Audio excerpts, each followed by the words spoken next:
Bom dia, vocês estão me ouvindo? Bom dia, gente. Ah, apareci. Deixa eu arrumar aqui. Câmera, parece que não tá ajudando. Oi, oi, bom dia. Bom dia, Karen. Bom dia, Isabela. Bom dia, Jefferson. Bom dia, Júlia. Bom dia, Giovana. Bom dia, Célio. Tudo bem por aí? Que bom, que bom, que bom. Seguinte, galera. Vou abrir o material aqui que a gente está estudando de competências e habilidades, certo? E como é que foi o fim de semana de vocês? Conta para mim como é que foram as coisas. Ai, desculpa. Foi tudo bem? Tudo certo aí com vocês? Bom dia, Isabela. Bom dia, Júlia, Ana Vitória. Foi tudo bem no fim de semana?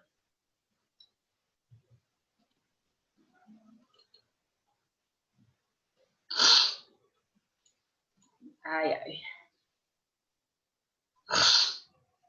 O meu foi bem também. Curto, né? Viveria de fim de semana. Passou mal, Karen? Tomara que você esteja melhor.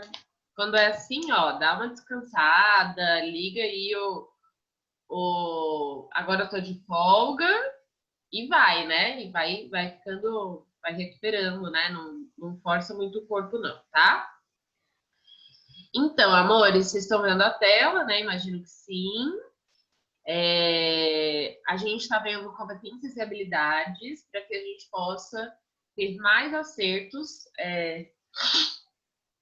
na prova de linguagem, certo? Esse é o objetivo da gente entender e estudar essas competências e habilidades.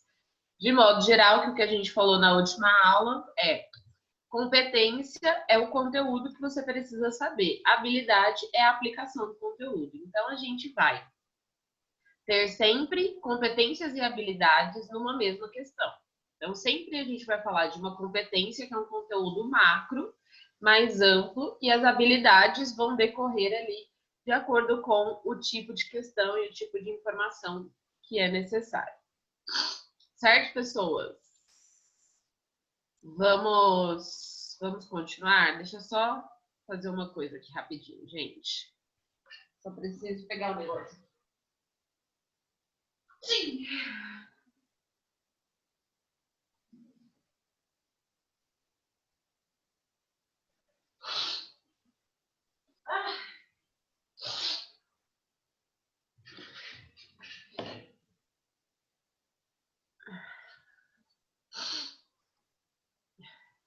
Esses dias, meu aluno falou assim: Nossa, gente, a gente está no século XXI e até hoje não tem cura para rinite, não é possível.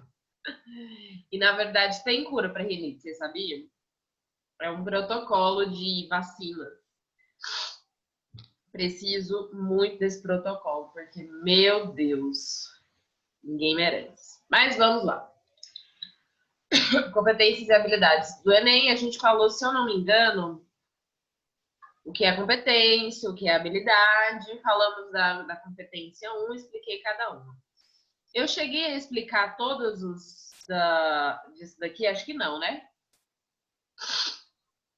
Eu acho que eu não cheguei a explicar todos dessa daqui, né? Paramos nesse, eu acho. Eu lembro que eu fiquei um tempo explicando o que eram as outras habilidades e competências, né, para conseguir chegar aqui. Bom, eu falei do latim, da língua morta, né? Lembra que eu falei, né, que língua estrangeira aparece como LEM, língua estrangeira moderna, que são as línguas estrangeiras que estão vivas, que o latim ele é considerado morto, porque o latim é considerado morto, porque não tem ninguém de origem, né? Ninguém nativo de um lugar que fale latim, ninguém que tenha a primeira língua como a língua materna, né, sendo latim, né? Por isso que é considerada língua morta. E aí o seguinte, quando você fala da competência de área 2, a gente está falando de uma língua estrangeira que não vai aparecer só na prova de linguagens, né, de língua ou de espanhol ou do inglês, não. Esses conceitos aqui, eles aparecem em outras partes da prova também. Às vezes, quando tem, por exemplo, um termo que é específico da biologia, ou às vezes um termo que é específico da história, um termo que é específico, sei lá, da matemática, que tem a ver com outra língua. Então, pode ser que a gente tenha isso para além da prova de língua estrangeira mesmo, ok? Então, você precisa conhecer a língua e você precisa usar a língua. Aí você vai usar ela para quê? Você vai usar ela como instrumento de acesso a informações a outras culturas.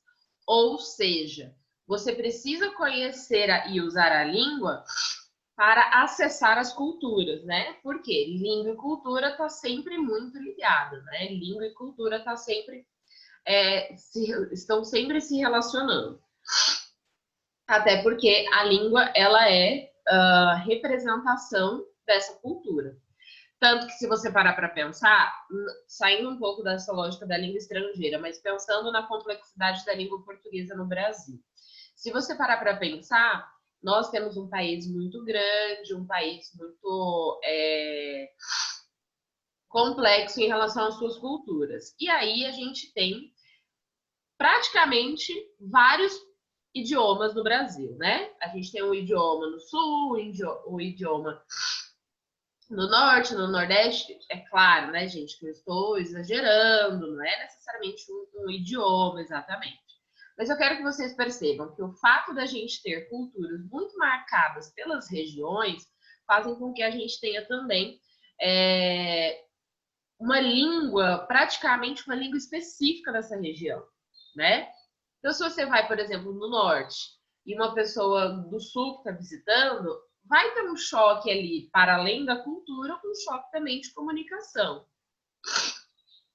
Provavelmente vocês já viajaram pelo Brasil, vocês já se depararam com isso. Alguém falou alguma coisa e você, hã? Tipo, usou uma expressão que você não conhece, falou com um sotaque que você nunca tinha ouvido. Isso quer dizer que cada região do país traz informações culturais de grupos sociais e isso é transmitido pela língua, ou seja, pelo uso da língua. Se você entendeu isso na lógica do Brasil, você vai transportar isso para outras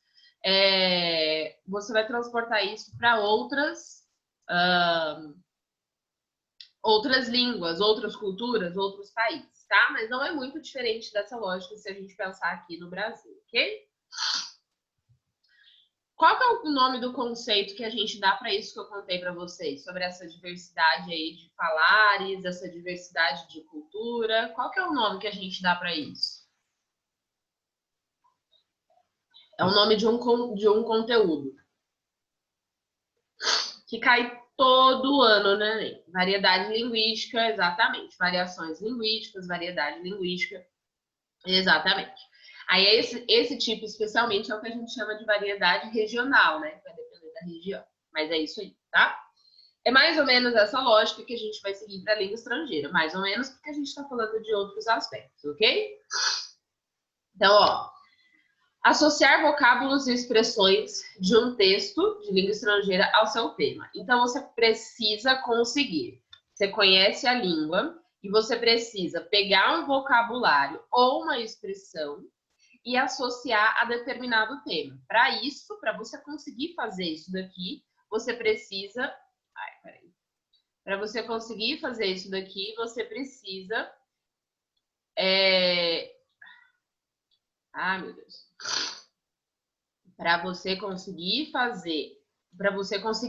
fazer essa habilidade, praticar essa habilidade, desenvolver essa habilidade, você precisa ter certo conhecimento da língua. Então, você precisa conhecer a língua para conseguir associar vocábulos e expressões. E aí, por exemplo, isso tem a ver, gente, com com região, às vezes, né? Se a gente está falando, por exemplo, de inglês, e aí tem uma tirinha que fala assim, nigger. Nigger é uma... Eu posso estar falando errado, inclusive, tá, gente? Meu inglês é bárbaro. Mas nigger, eu acho mesmo. É a forma como eles se referem a negros, né? Seria mais ou menos aquela ideia de negro e preto, ok? Mas é nos Estados Unidos. Só que você, teoricamente, só pode chamar o outro de nigger se você também é negro. É como se você nos Estados Unidos você no Brasil só pode se intitular e chamar o outro de preto se você for preto, né?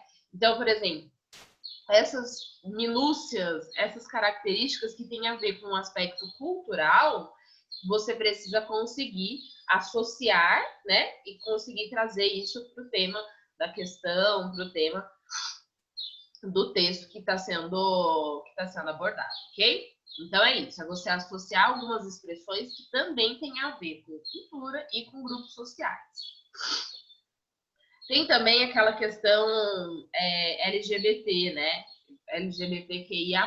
Mas, por exemplo, quando uma pessoa hétero chama uma pessoa LGBTQIA+, por exemplo, aí eu vou usar a expressão, tá, gente? De viado, geralmente a pessoa está fazendo isso como uma forma de ofender, certo? Quando pessoas LGBTQIA+, se tratam assim, geralmente é um chamamento, é um vocativo.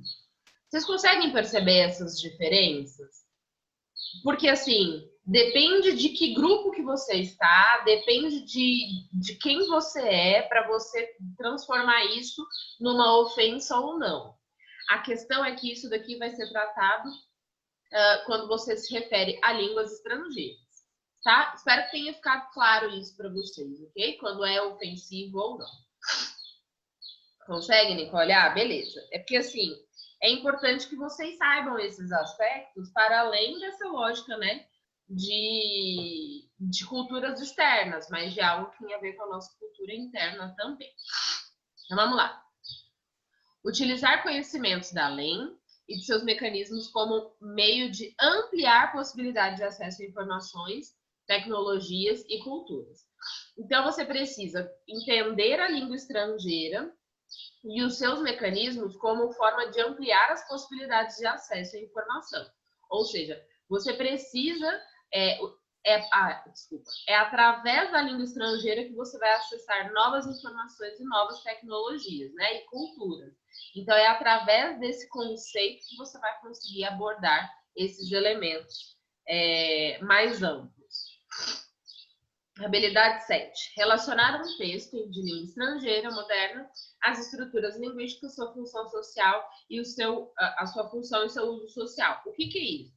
É você entender que aquele texto é um artigo de opinião, e artigo de opinião é publicado em jornal, é publicado em revistas que falam sobre a opinião de alguém. É você conseguir olhar para um texto em língua estrangeira e saber definir qual que é o gênero dele, tá? Saber que a pessoa está usando determinada expressão, né? Determinada expressão linguística, determinada estrutura linguística, porque aquele tipo de texto garante que ela use isso, que exige que ela use isso.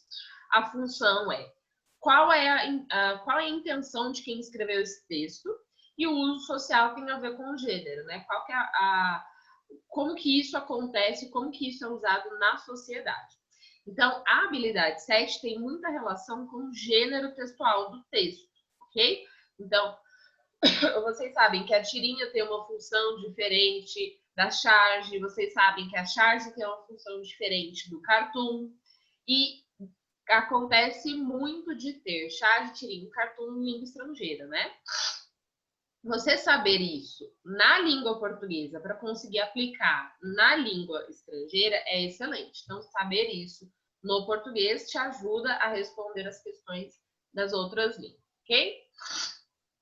E a habilidade 8, reconhecer a importância da produção cultural em língua estrangeira como representação da diversidade cultural e da diversidade linguística. Ou seja, mais uma vez, a gente volta ao conceito de que língua é cultura, língua é instrumento da cultura, é a partir da comunicação, do uso da língua que nós formamos, construímos a nossa bagagem cultural. Então, é a partir da produção, né? Aqui a gente está falando, você precisa reconhecer a importância da produção cultural em língua estrangeira como representação da diversidade de cultura. Ou seja, você precisa perceber que a gente tem que ter contato com textos de outras línguas para que a gente possa ter contato ao mesmo tempo com culturas de outras línguas. Então, a gente precisa, sim, estudar uma outra língua, conhecer um outro idioma, conhecer outra cultura, para que a gente possa trabalhar de uma forma mais globalizada, vamos dizer assim. Ok? Tudo bem, gente? Bom, agora a gente vai para a competência número 3, que fala sobre o seguinte. Lembrando que competência é o conceito, tá? Compreender e usar a linguagem corporal como relevante para a própria vida, integradora social e formadora de identidade. Aqui a gente está falando de um tipo de linguagem não textual. A gente está falando de um tipo de linguagem que tem a ver com o corpo. E aí eu sempre dou exemplo, acredito até que eu já falei isso para vocês, mas eu vou voltar. Eu sempre dou o exemplo seguinte. Qual tipo de arte que a gente pode relacionar aqui? Na competência 3. Qual é o tipo de arte que geralmente a gente não entende? A gente está assistindo TV, aí passa, a gente não entende. O que vocês acham? Já falei isso para vocês.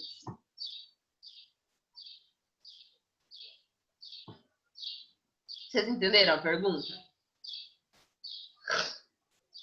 Ai, eu vou prender meu cabelo, tá? Me incomodando. Vocês entenderam a pergunta? Que tipo de arte, que tipo de expressão artística é típica dessa competência e que geralmente a gente não compreende bem? Que geralmente não é... A gente não consegue explicar direito. Aí, publicidade, não. Às vezes você está assistindo um espetáculo e aí é tipo teatro, não. Porque o teatro ele tem expressão corporal, mas não é baseada nisso. Mas está no rumo do teatro. Eu falo que a gente não entende, é porque a gente não consegue pegar a ideia central. Mas estou me referindo à dança contemporânea. Isso, não é qualquer dança, Vinícius, é dança contemporânea, que é uma dança que envolve as expressões do corpo, geralmente é uma história, tem começo, meio e fim, tem personagem principal, tem antagonista, tem clímax, tem desfecho. É isso que eu digo que a gente não entende muito bem, né? Então, se você está assistindo na TV, aí passa lá na TV Cultura um espetáculo da dança contemporânea, você vê que as pessoas estão dançando, mas a gente tem dificuldade de captar que aquela lá é uma cena, que aquilo lá tem a ver com a história, porque a gente não consegue perceber muitas vezes uma história, né? É claro, gente, que a gente consegue fazer isso e a gente entende sobre o assunto, né? A gente é uma bailarina aqui, não tem? Então, a gente entende sobre isso e aí a gente consegue perceber. Só que só se você consegue compreender a estrutura, né, da expressão ali dos corpos, né, das pessoas, tá? Então é o seguinte.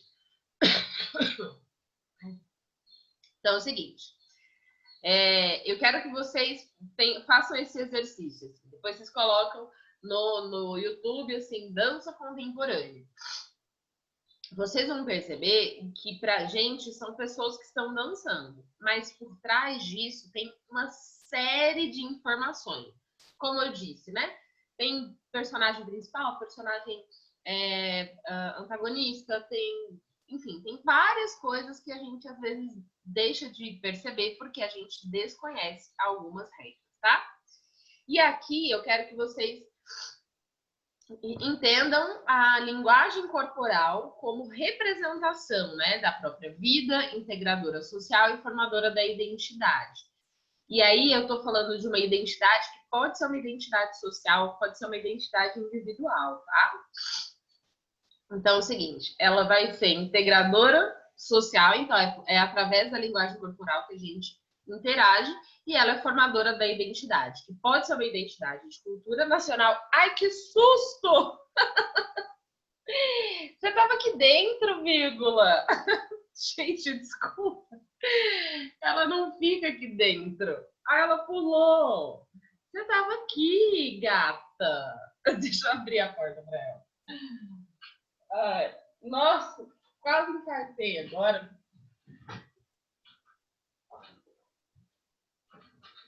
Vai sair? Ai, gente, desculpa. Nossa, tomei um susto.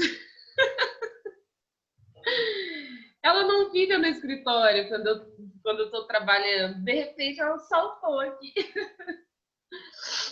Ui! Você assustou junto, Júlia? Ai, ai, cada coisa que acontece, né? Enfim, vamos lá. Onde é que eu tava? Enfim, formadora da identidade pessoal, da identidade de um coletivo, de uma cultura mais ampla, certo? Então vamos para as habilidades. Reconhecer as manifestações corporais de movimento como originários de necessidades cotidianas de um grupo social. Então a gente tem que pensar o seguinte: a gente utiliza o corpo para diversas coisas, né? Nós temos aí um uso cotidiano do corpo como uma necessidade. Então a gente se movimenta porque é uma necessidade, ok? E que algumas manifestações corporais, né, originárias da necessidade cotidiana, elas podem ter relação com grupos sociais. Então, assim, as pessoas vão aprendendo a utilizar o seu corpo de acordo com, às vezes, até com algumas demandas. E as práticas, né, de manifestações corporais, elas não estão ligadas somente à lógica do espetáculo, né? À lógica do teatro. Não, tem a ver com essas habilidades do cotidiano. Reconhecer a necessidade de transformação de hábitos em funções de necessidade sinestésica. O que é sinestesia, gente? O que é sinestesia?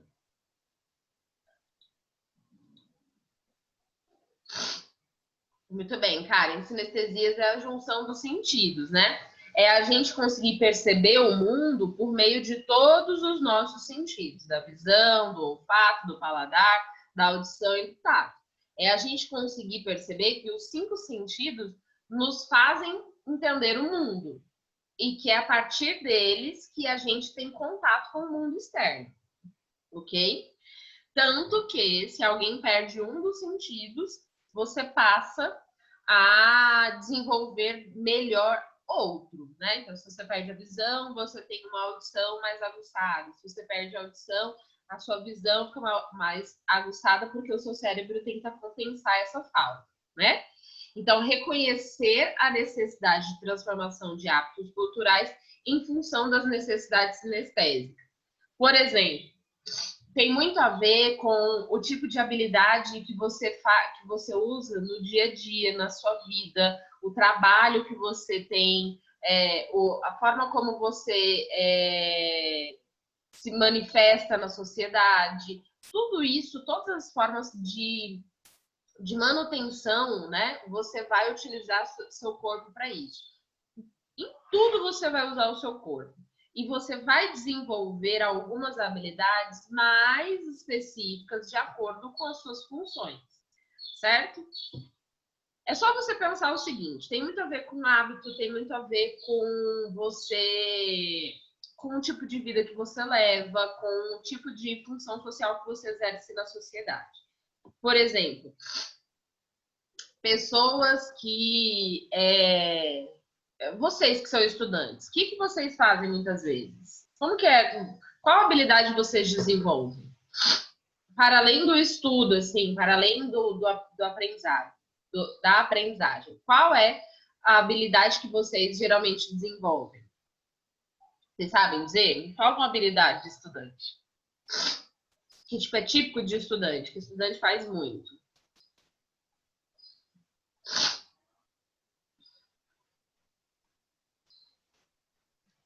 Não ficou clara a pergunta? Mas tem a ver com, por exemplo, vocês ficarem horas sentados estudando. Horas sentados estudando. Isso é uma coisa que os estudantes desenvolveram que outras profissões não desenvolvem. Outras atividades não desenvolvem. E isso tem a ver com hábito. Então, a gente começa com determinada intensidade e quando você chega no final da sua vida escolar, você já desenvolveu, né?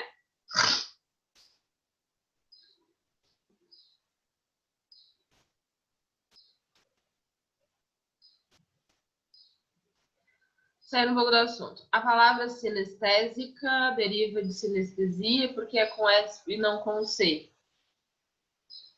Não sei, nunca parei para pensar. Não sei. Pode ser, ô Karen. Não, não vou falar porque eu não tenho certeza, tá? É, coisas da língua. Eu não sei te dizer, mas eu acho que tem a ver com a origem delas. Apesar de sinestesia, né? Aparentemente, sinestesia dar origem a sinestésica, não necessariamente isso é real. Eu não vou falar porque se eu falar eu posso mentir, tá? Eu tenho uma noção do motivo pelo qual seja assim, mas eu não vou dizer, tá? Eu vou pesquisar e eu falo para você, ok? Eu peguei isso daqui do material do Enem, tá? Então, com cinemática, acho que não. Não. Tem a ver com a origem. Tem a ver com a origem da palavra, que não é porque parece que elas são iguais, mas elas não necessariamente são. Entende? Mas eu vou procurar, mas não necessariamente tem uma relação. Isso daqui eu peguei do material do Enem, que é daquilo que eu falei para vocês, né? Sobre habilidade e competência, tá? Eu vou procurar e te falo. Ó, por último, última habilidade, reconhecer a linguagem corporal como meio de interação social, considerando os limites de desempenho, considerando os limites de desempenho e as alternativas de adaptação para diferentes indivíduos. Reconhecer a linguagem corporal tem que pensar que a linguagem corporal está intimamente ligada com o nosso conversar, com a nossa interação. Lembra quando a gente fala sobre contexto comunicativo? E o contexto comunicativo envolve também como você se porta. Por exemplo, se você grita e se você fala, você tem intenções diferentes, certo? Se você grita, você quer determinada coisa. Se você fala, você quer determinada coisa. Então, assim, quando a gente está falando da nossa linguagem corporal, a gente está falando também de um dos fatores do processo comunicativo. Lembra quando eu coloquei no quadro? A gente ainda estava em aula, assim. O caminhar da comunicação, né? O que a gente precisa levar em consideração. A linguagem corporal fala muito sobre a gente também. Você pode perceber isso se você pode perceber isso se você repara como as pessoas se portam diante de alguma situação. Por exemplo, vocês já assistiram Lie to Me? Minta para mim? Era uma série que tinha na Netflix. Não sei se tem mais, eu acho que eles tiraram. Lie to Me é uma série que um cara consegue perceber microexpressões que quase ninguém consegue ver. Então ele vê assim, ó, uma tremidinha de olho e isso ajuda a identificar criminosos, né? Claro que na série isso é um piada, assim, né? Tipo, ele dá uma piscadinha e isso faz dele um criminoso. É claro que é exagero, né? Mas essa série ela é muito legal para falar sobre linguagem corporal. Eles falam nessa série que sempre que a pessoa tá mentindo, ela coça o nariz, né? Então eu devo mentir muito, porque minha alergia não deixa eu ficar sem coçar o nariz. Quando a pessoa não sabe o que responder, ela olha para cima. Quando ela olha para cima é porque ela está procurando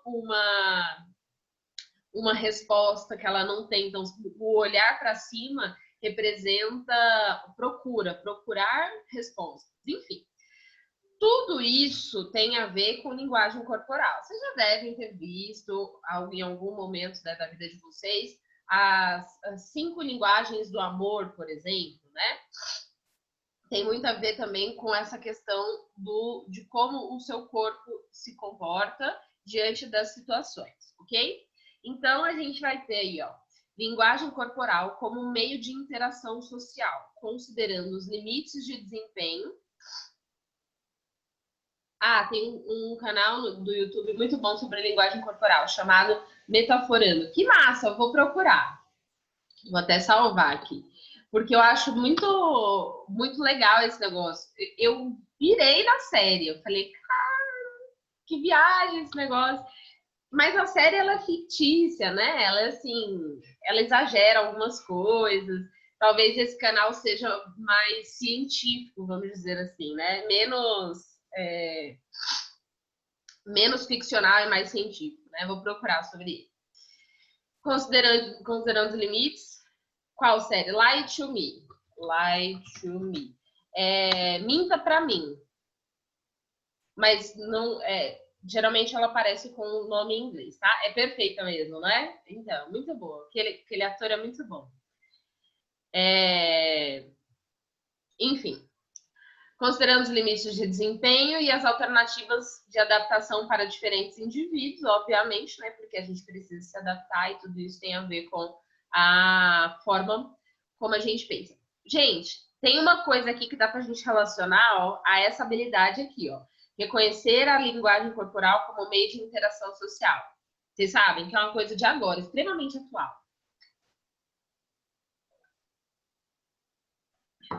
Vocês sabem? TikTok. O que é o TikTok? É alguém fazendo uma dancinha, né? E ganhando milhões.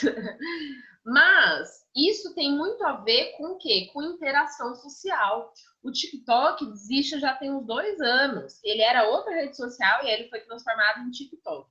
E aí, galera, a interação social está acontecendo através do quê? Da linguagem corporal, por meio da dança. As pessoas estão interagindo com dancinhas na internet. Porque a gente não pode sair e tudo mais. Tem esse contexto aí, né? Mas olha só, dá para relacionar uma possível questão que fale sobre a dancinha do TikTok que tem a ver com a linguagem corporal. Viu? Fiquem espertos em relação a isso, tá? Então vamos lá, vamos continuar aqui, ó. Competência da área 5. Aí é o seguinte, essa aqui ela já é mais complexa. Por quê? Porque ela tem mais verbos do que a gente precisa saber. Então, a gente precisa saber analisar, a gente precisa saber interpretar, a gente precisa saber aplicar. Então, são 3 verbos para se referir a uma situação, tá? São 3 verbos para se referir a uma situação. Gente, faltam 3 minutos para acabar a aula, tá? Eu vou falar sobre essa competência e aí a gente encerra, tá bom? É o seguinte, analisar, interpretar e aplicar recursos expressivos das linguagens, relacionando seus contextos mediante a natureza, função, organização, estrutura das manifestações de acordo com as condições de produção e recepção. Olha só, você precisa analisar e interpretar recursos expressivos da linguagem. Por exemplo, quando eu escrevo com caixa alta,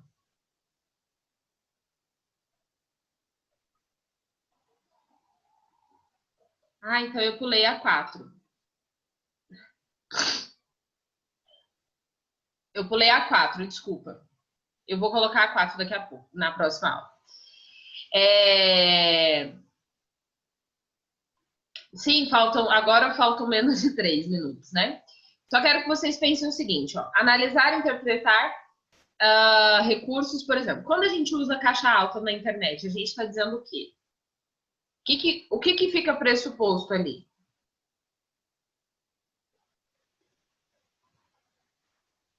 Quando a gente usa caixa alta, gente, a gente está gritando na internet, não é? A gente não passa a ideia de que a gente está gritando na internet. Então, isso é uma interpretação de um fato, ok? Isso é uma interpretação de um fato. Você usou uma caixa alta depois, e você tem uma intenção por trás disso. Você tem uma necessidade ali de dizer algo. Quando uma pessoa desconhece isso, ela não necessariamente esteja gritando. É porque ela não consegue entender exatamente o uso desse recurso expressivo, ok? A gente para aqui, aí eu coloco, eu vou verificar essa, porque que tá faltando, acho que tá faltando a 4, eu coloco aqui, tá bom? E vou passar uma listinha para vocês sobre essas competências e habilidades essa semana, tá bom, amores? Fiquem espertos, ligados, que vocês vão receber uma listinha sobre isso. Foi ótimo estar com vocês, estou com saudade. Espero que a gente se veja em breve, tá bom, meus amores? Um beijo, boa semana para vocês. Qualquer coisa vocês mandem mensagem. E fiquem ligados que vocês vão receber uma lista, tá? Para vocês treinarem essas habilidades que a gente já fez. Ok? Beijo, beijo, amores. Tchauzinho. Bye, bye. Obrigada, boa semana para vocês também. E assistam a série, se vocês conseguirem achar na internet, tá? Lie to Me, é muito boa. Beijos, até mais, amores. Tchauzinho.